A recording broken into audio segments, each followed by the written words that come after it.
দুর্যোধনকে এই সংবাদ পাঠানো উচিত যে পাণ্ডবদের চুপ থাকার অর্থ এই নয় যে তারা দুর্বল। নিজের অস্ত্র তোলো আর চলো।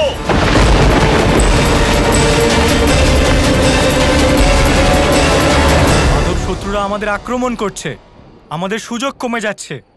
মা কুন্তি আর দ্রৌপদীও এখানেই। মাধব, যুদ্ধের আদেশ দিন। শান্ত হয়ে দাঁড়িয়ে থাকো পার্থ।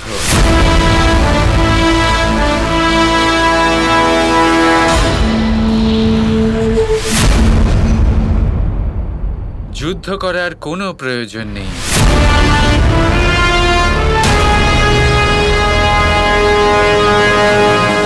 অর্জুন, তুমি জানো যে এখন যুদ্ধ করাই উচিত।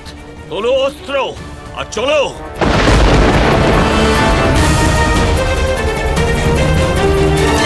শোনো তোমরা, অর্জুনকে ছাড়ো।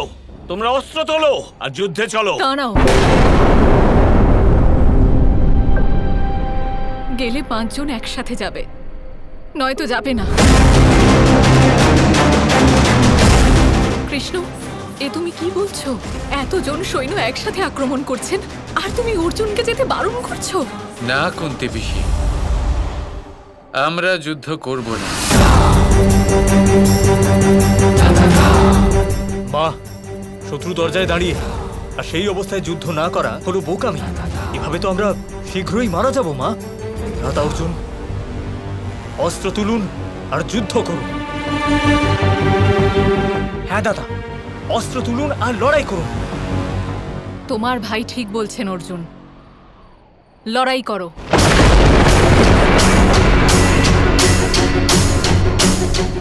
মাধব, আপনার আদেশের বিনা আমি যুদ্ধ করতে পারবো না।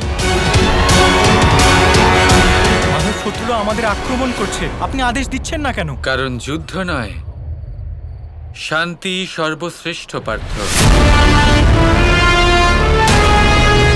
আত্মরক্ষা হলো শান্তিরই নামান্তর শ্রীকৃষ্ণ। এটা অনুচিত নয়। আত্মরক্ষা হলো শত্রু যখন আক্রমণ করবে তখন নিজেদের রক্ষা করা। এখনো আমাদের উপর আক্রমণ হয়নি আর তোমরা ওখানে গিয়ে সমস্ত সেনাকে পরাস্ত করতে চাইছো, এতগুলো মানুষকে মেরে ফেলতে চাইছো। এটা শান্তির স্বরূপ নয়, এটা আত্মরক্ষা নয়, এটা শুধুমাত্র যুদ্ধ, আর যুদ্ধ আমরা করব না।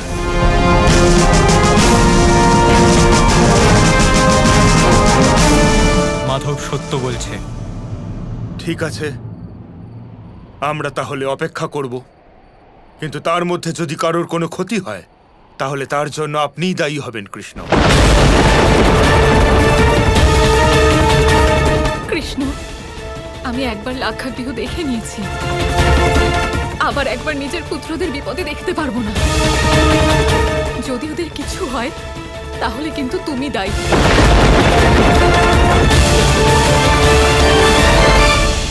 জানি না কেন সখা কৃষ্ণ, তবে আমার মনে হচ্ছে যে আপনি সবকিছু জানেন। আমার আপনার প্রতি সম্পূর্ণ বিশ্বাস আছে।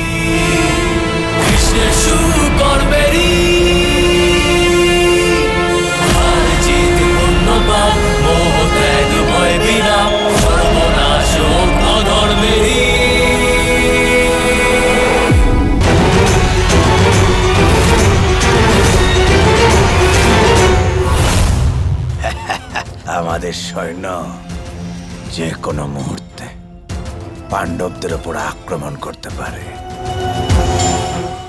জানো ভাগ্নে, এই ষড়যন্ত্রের বিশেষ ব্যাপারটা কি? জয় আমাদের,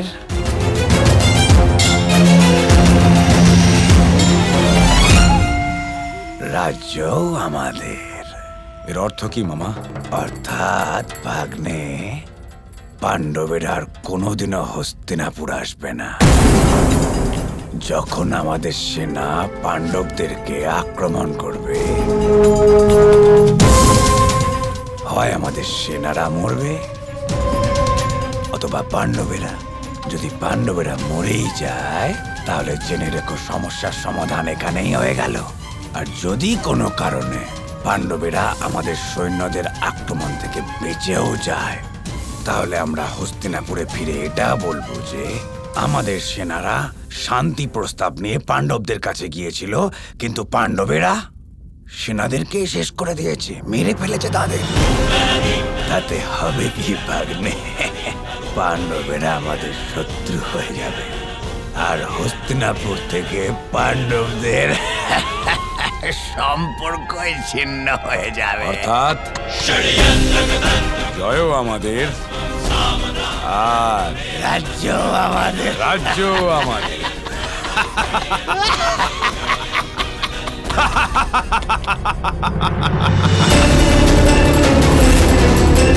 আমার শুভেচ্ছা কৃষ্ণ। শত্রুরা আমাদের চারদিক থেকে ঘিরে ফেলেছে। এই মুহূর্তেই সমস্ত দিক থেকে কয়েক লক্ষ বাণ আমাদের দিকে ধেয়ে আসবে।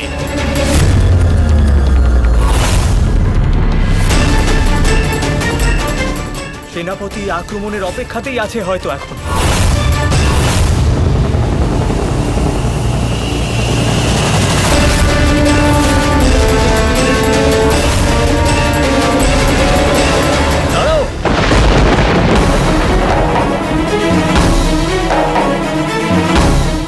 ইনি তো মহামন্ত্রী বিদুর। ইনি এখানে? বিদুর কাকা এখানে? আমি হস্তিনাপুরের মহামাত্য বিদুর, হস্তিনাপুরের সেনাপতি ভীষ্মর তরফ থেকে আদেশনামা নিয়ে এসেছি। পিছু হটে যাও আর এই আক্রমণ বন্ধ করো।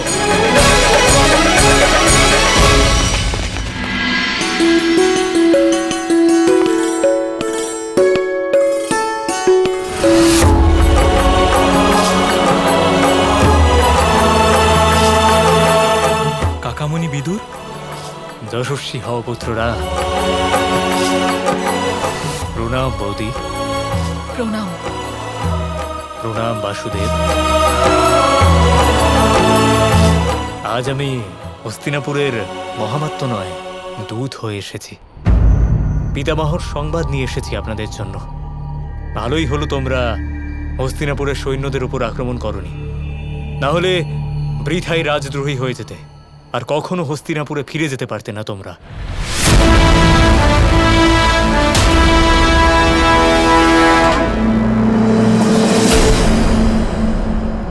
পিতামহ আপনাদের জন্য সংবাদ পাঠিয়েছেন, আমি সেটা নিশ্চয়ই শোনাবো। কিন্তু তার আগে আপনারা একটু বিশ্রাম করে নিন। অনেক কঠিন সময়ের মধ্যে দিয়ে গেছেন আপনারা। ততক্ষণে আমি শকুনির সৈন্য দলের সেনাপতির সাথে কথা বলে আসছি। আপনার দূরদর্শিতা সত্যিই অদ্ভুত। যদি আজ আমরা আগে আক্রমণ করতাম, আর হস্তিনাপুরে ফিরতে পারতাম না। যদি আজ আপনি এখানে না থাকতেন, তাহলে আমিও নিশ্চয়ই আমার ধনুক তুলে নিতাম। অর্জুন, তোমার ধনুক হাতে নেবার সময় যখন আসবে, তখন আমি নিজেই তোমাকে তা বলবো।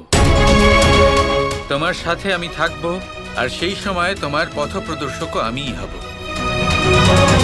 কিন্তু ততক্ষণ যতদূর সম্ভব শান্তির পথে চলো, কারণ শান্তি প্রেমের উত্থান ঘটায়, আর প্রেমের থেকে বড় এই সংসারে আর কিছুই হতে পারে না।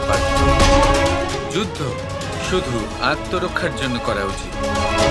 যুদ্ধ সবসময় শেষ বিকল্পই হওয়া উচিত পার্থ। আজ আমি শান্তির গুরুত্ব বুঝলাম। আর একদিন তুমি যুদ্ধের গুরুত্ব বুঝতে পারবে পার্থ। তার আর কি প্রয়োজন? আপনি আমার সাথে আছেন, আমি শান্তির গুরুত্ব বুঝেছি। মনে হয় না আর ধনুক ওঠানোর প্রয়োজন আছে।